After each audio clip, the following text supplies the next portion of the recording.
দোয়া করবেন যাতে আমি যার জন্য জীবনে লড়াই করেছি তাকেই যেন আমি পৃথিবীর শ্রেষ্ঠ হাসি এবং সুখী, বা তার জীবনে একাকিত্ব যেন আমি কখনো না নিয়ে আসি। আজকে তার খুশি, আমার একাকিত্ব। অপু বিশ্বাস লাইভে এসে নিজের কষ্ট শেয়ার করলেন। তিনি ভিডিও বার্তায় যেটা বললেন সেটা তো আপনারা ভিডিও শুরুতেই শুনতে পেলেন। তিনি দর্শকের কাছে দোয়া চাইলেন এবং আরও বেশ কিছু তথ্য দিয়েছেন যেটা আপনারা ভিডিও শুরুতেই ক্লিয়ার হয়ে গেছেন। আমরা তো ইতিমধ্যেই জেনে গেছি শবনম বুবলী দ্বিতীয়বার মা হতে চলেছেন, আর এই বিষয় নিয়ে নেট দুনিয়ায় তুমুল আলোচনা ও সমালোচনা হচ্ছে।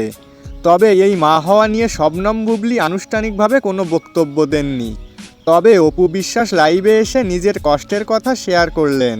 তিনি আসলে কাকে উদ্দেশ্য করে এই কথাগুলো বলেছেন সেটা আর বোঝার বাকি নেই কারো।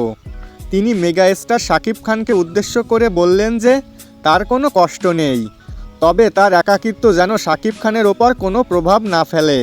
তিনি সবসময় চান মেগা স্টার শাকিব খান হাসি খুশি থাক, তার সুখেই তিনি সুখী আর তার হাসিতেই তিনি হাসবেন। এমন কিছু কথা তিনি তার ভিডিও বার্তায় শাকিব খানকে উদ্দেশ্য করে বলেছেন। তো বন্ধুরা, আপনাদের কি মনে হয় মেগা স্টার শাকিব খানকে কি অপু বিশ্বাস সত্যিই ভালোবাসে? সেটা অবশ্যই কমেন্টে লিখে জানাতে ভুলবেন না। দেখা হবে, কথা হবে পরবর্তী কোনো ভিডিওতে।